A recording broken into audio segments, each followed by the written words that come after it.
Hey everyone, this is Denise and Brandy with Eternally Fit. And today we are going to continue with the book of Zechariah. We're going to do chapter 7, 8, and half of 9. So I'll let Brandy go ahead and get started on 7. Okay. Yeah, that sounds good. Chapter 7, I didn't get a whole lot from, but what I did get was pretty important. So at this time, it's the 4th year of King Darius. And it gives, once you figure out the timeline, it says, the 4th year, 4th day, whatever. So we're looking around December 7th. And this is around 586 BC is when the temple was destroyed, and it's now 520 BC. And I don't know if you guys remember from the last videos, they were at this point, they were trying to rebuild this temple again after God's chosen people have been gathering back together. So they're getting the temple built.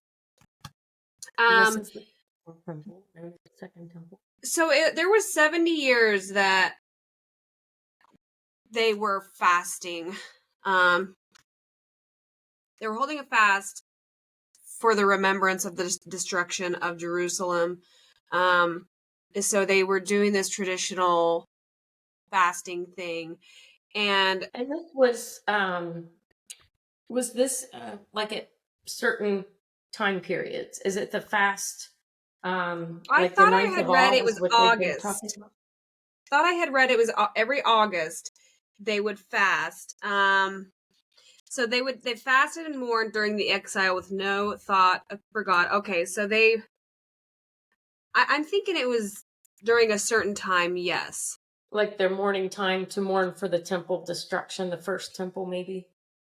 Oh, it says a fast in August. So, yep. So they did this. They would hold a fast in August to remember the destruction of Jerusalem. So they did this for 70 years, 70. Okay. And in verse, what was that?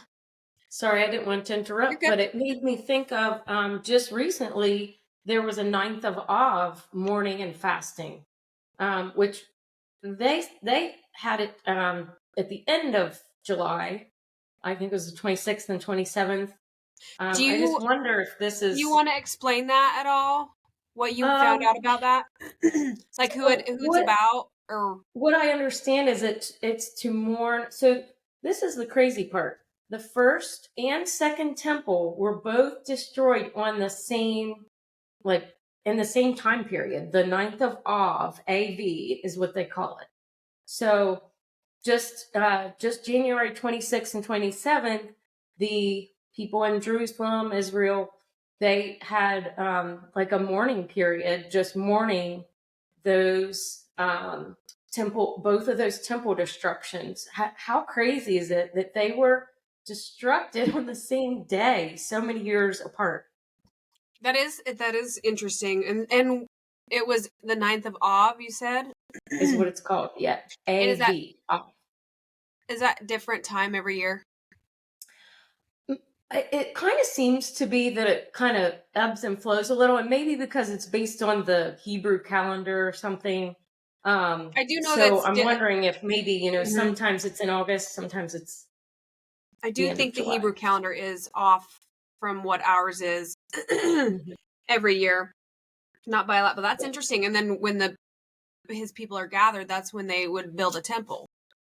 Yes. So there is supposed to be that third temple again. So I'm wondering if it's around that same time.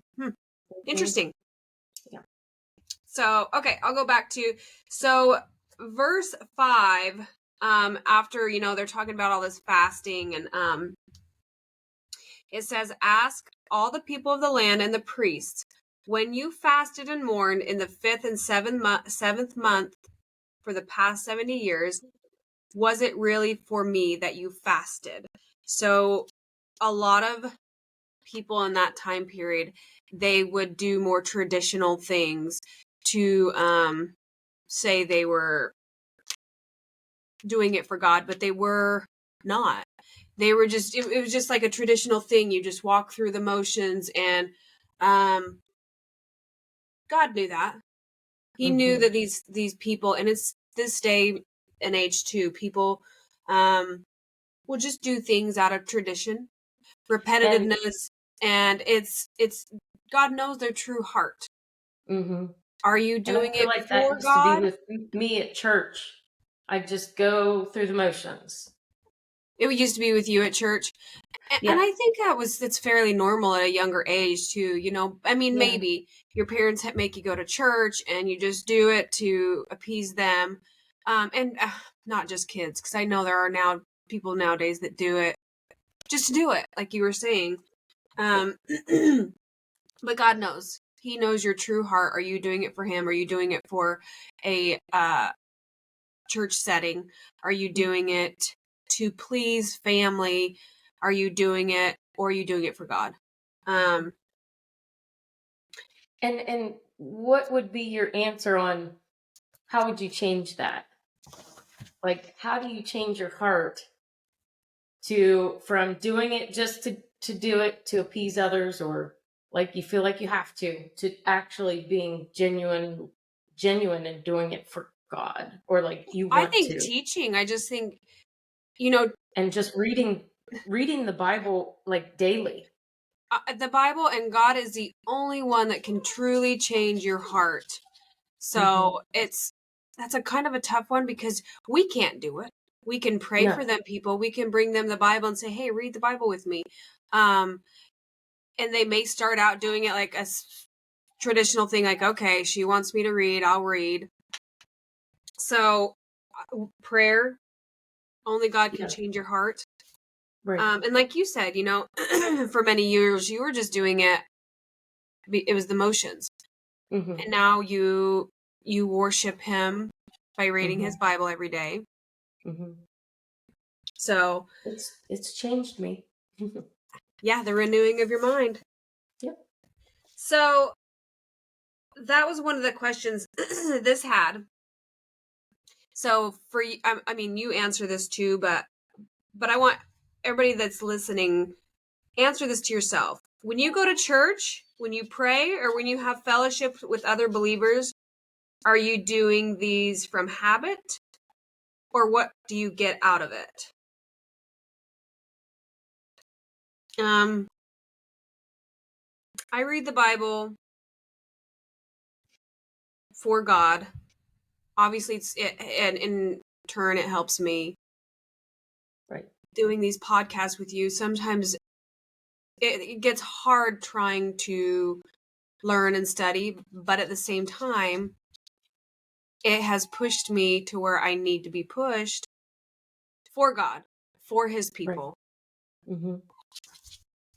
Yeah. Some days I think, oh, that's really confusing. I don't have the brain power to think about this right now. But once I Yeah, do, it's like God kind of shows you and connects the dots for you. And yeah, it's pretty yeah, cool once you figure it out.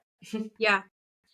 So, and then verses 11 and 12, they wouldn't listen to him. They wouldn't listen to his laws. They chose to harden their own hearts.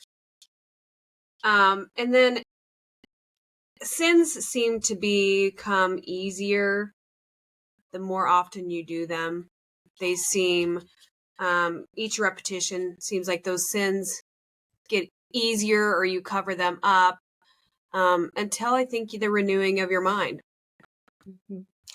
And this verse 13, after all this, he said, "When I called, they did not listen. So when they called, I would not listen." I mean, that would be terrible Yeah. for God not to listen.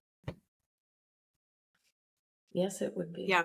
That's all I have for 7. So, and just to kind of continue on that, because it kind of ties into chapter 8, I believe. So the very next verse, 14, says, I scattered them with a whirlwind among the nations. So, the Jews were kind of like scattered throughout the earth. Right.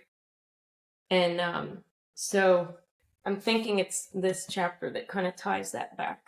So, chapter 8, this is about how the Lord promises to bless Jerusalem. So, um, verse 3, he says, the Lord says, I will return to Zion and dwell in Jerusalem. Then Jerusalem will be called the city of truth, and the mountain of the Lord Almighty will be called the holy mountain. So, the Lord was upset with them, but there's a time when he's going to return. And I see Zion a lot in the Bible, but I've never really looked it up. And so I looked, and it really just means Jerusalem, the land of Israel. Sometimes it's called the city of holiness or the city of refuge for safety. So just, a little piece of information there. So he continues to say, there will be old men and women with kings, children playing. So one thing though, Zion, I did read, it's also referred to as the people and Jerusalem. Okay. That makes sense. That makes sense. Okay. So he will return to the people also. That makes sense. Okay. So the next section's talking about how there will be old women and men with canes, children playing in streets, just indicating peace and safety. Jerusalem will be holy and a safe place to live and dwell, and people will live until older age, which wasn't always common. So then jumping to verse 7 and 8. The Lord Almighty says, I will save my people from the countries of the east and the west. I will bring them back to live in Jerusalem. They will be my people, and I will be faithful and righteous to them as their God. So, kind of why I wanted to note that he, in chapter 7, where he said, I scattered my people. Well, now he's bringing them back to the land. And so this is what happened in 1948, Israel became a nation again. So do you think that that's what he's talking about here, or do you think he's talking about the second temple built? So he's, because remember how they the people came back together after each temple was built. So right now the temple is not completely built yet. That's very true. And that was a question of mine, and I did find, I was searching on YouTube and on Google, and I found this, how the people would come back. I'm trying to see if I have that pulled up still. Okay. Let's see. Oh, whoopsie daisy. Oopsie. Are you still there? Yeah. So you're reading from 7 and 8, right? Yes. Okay.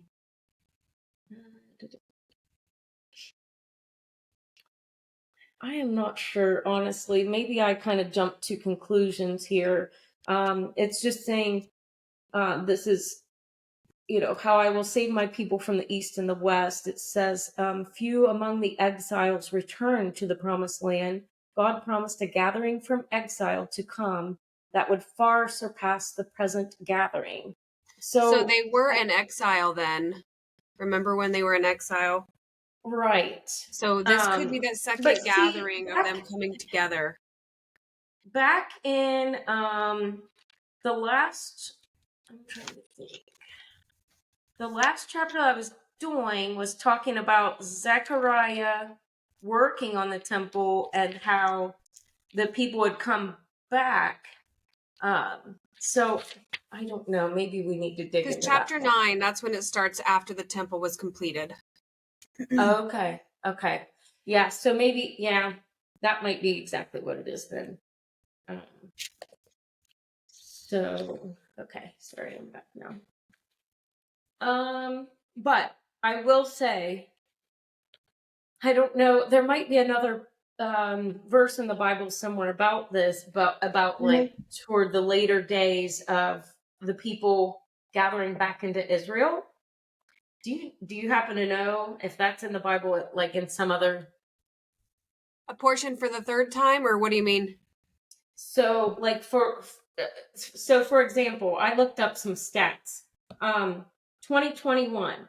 At that time, there were historic number of returns to Israel, 30% growth.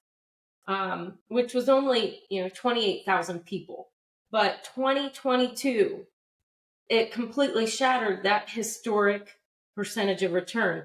It went from 28K to 75K Oh in my 1 year. gosh. Wow. So like there have been huge returns back to Israel. And that's And exciting because we know that's supposed to happen for that third temple to be built. right. And so maybe this was almost a prophetic for any time a temple was built. I don't know. I think it could be, because I know there are a couple of different ones where it's his day, a prophecy of his day and age, and then future. Right. So Yeah. So that's a really good question, though. I guess I kind of just jumped to conclusions that it applies to today, but I bet it probably applies to both. Yeah. Okay. So he's telling Zerubbabel to continue building the second temple. At this point, yeah, I'd say it's talking about currently, that second temple, because at this point they were only halfway through. They were 2 years into the 4-year build. So that would make sense. Okay. That it's talking about the second, but like I said, it could be a future prophecy too. And then jumping to verse 10. So it says, before that time, there were no wages for man or beast. No one could go about his business safely because of his enemy. For I had turned every man against his neighbor. But now I will not deal with the remnant of this people as I did in the past. So he's just saying, I'm going to bless Jerusalem. You no longer have to worry about your safety. Please continue building this temple. Because at this point it had sat unfinished for 17 years. Sheesh. And God was saying, why are you building your own houses, but my house is desolate? He said, please continue to build my house. So, yeah. And he's just saying, Judah and Israel will be blessed. Keep building. So verse 16. He's just saying, he's just telling them, how to continue being blessed. So he's saying, these are the things you are to do. Speak truth to each other and render true and sound judgment in your courts. Now he's saying, do not plot evil against your neighbor. Do not love to swear falsely. I hate all this. And, hate is just a really strong word. And you don't think of God, using that word, but I guess I looked up hate. It's an intense or passionate dislike. And so, he does hate things, and that's okay. Like, you can hate what God hates, and you should love what God loves. So there's to go off of what you were saying, there's a thing that says from verses 14 through 17, just about building that temple. It says, if you expect God to do his part, be sure to do yours. Oh, yeah. We all need to be sure we're doing our part. And I know Denise and I both felt that this podcast is our part of our part. Right. Yeah. I'm just, so glad that all came together.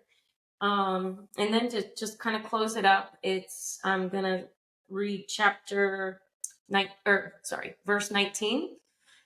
This is what the Lord Almighty says. The fasts of the 4th, 5th, 7th, and 10th months will become joyful and glad occasions and happy festivals for Judah. So just, continuing on, the Lord promises to bless Jerusalem. So in the past, all those fasts were associated with the Babylon captivity, destruction. And so he's saying, hey, you no longer need to mourn. I want you to have feasts of joy instead of like mourning fasts. We need to have joy. So that's good. What I have for 8. So I have just start chapter 9. And so this starts after the temple was completed. So this marks like the third section of the book of Zechariah. The first, 1 through 6, I think, were those visions he was seeing. And then this is the third one. And it talks about this oracle that he's seeing. And an oracle is just, it's a message from God. Light from God or a message from God. So I thought this chapter 9 was pretty interesting because it actually started talking about Tyra. And I don't know if you know Tyra or anything, but this starts talking about prophesying about Alexander the Great, which we learned growing up about Alexander the Great. I didn't know it was actually in the Bible, but Zechariah is prophesying Alexander the Great. And I thought, what in the world? I'd heard that before, but now just reading all this stuff, it's very, very interesting. So Tyra is now Lebanon, but it was destroyed by Alexander the Great. And it was 200 years later that he did. So he prophesied, and then 200 years later is when Alexander the Great actually did destroy Tyra. And that actually goes back to Ezekiel. Let me see if I can find it. Ezekiel 28, because it also relates to that, talking about that being fulfilled. Same thing, Alexander the Great. Let's see if I can find it. If not, I will bring it up next time so that I'm not just sitting here looking.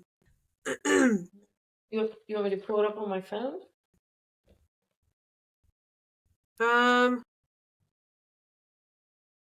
No, that's okay. I'll just keep going because and I'll look that up later.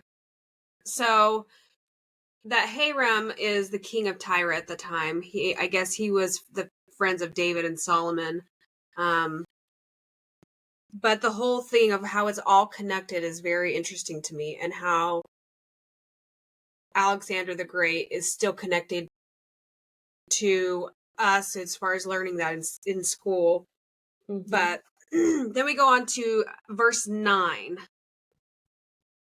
This is where it's getting, I mean, it's all good, but this is where it's getting really good. It says, "Rejoice greatly, daughter Zion." And then, so if you remember, Zion's referred to as people and Jerusalem.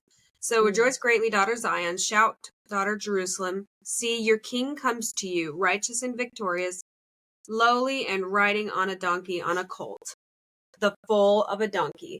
So we see the prophecy of Christ coming. And it's in Matthew 21. And it says, as they approached Jerusalem and came to Bethphage, I don't know how to say that, on the Mount of Olives, Jesus sent 2 disciples, saying to them, "Go to the village ahead of you, and once you find a donkey tied there with her colt, buy her, untie them, and bring them to me. If anyone says anything to you, say that the Lord needs them, and he will send them right back." And then verse 4 of Matthew says, "This took place to fulfill what was spoken through the prophet. Say to Zion, see, your king comes to you, gentle and riding on a donkey, on a colt, the foal of a donkey." So I think if anybody were to understand, a donkey or a horse, but riding one, but the foal or the colt, meaning the baby or the younger one, usually the younger ones, the colt, they're not broke yet. They're, for the most part, not rideable. They're too young. They're green. They will buck. But they didn't. He just came riding on it to show, look at what power I have. That's a really good point. And just the specifics of this prophecy. It's that's very specific. Yeah. It was predicted 500 years prior. And then it just talks about we are to be ready for his next coming. So, and that's really where I'm going to finish off with chapter 9, because I'll pick up right there when we come back next time about the next time he's coming. That sounds great. But yeah. All right. Well, Oh, I did thanks, want to share everybody. something real quick that Denise had sent to our group. That was so interesting. Oh, So yeah. she had said, we often hear life is short, better enjoy it. But how about eternity is long, better prepare for it? I loved that. I thought that was interesting. And that's what this channel's all about. We are preparing, we're trying to get fit for eternity. Yeah. I know we haven't been talking about working out much. I'm more No. concerned with getting fit for eternal life. Yeah. Yeah. We can talk about being healthy. Yeah. Eat healthy. So, yeah. All All right, right. guys. Good way to end it. Okay. Thanks. See you later. Bye.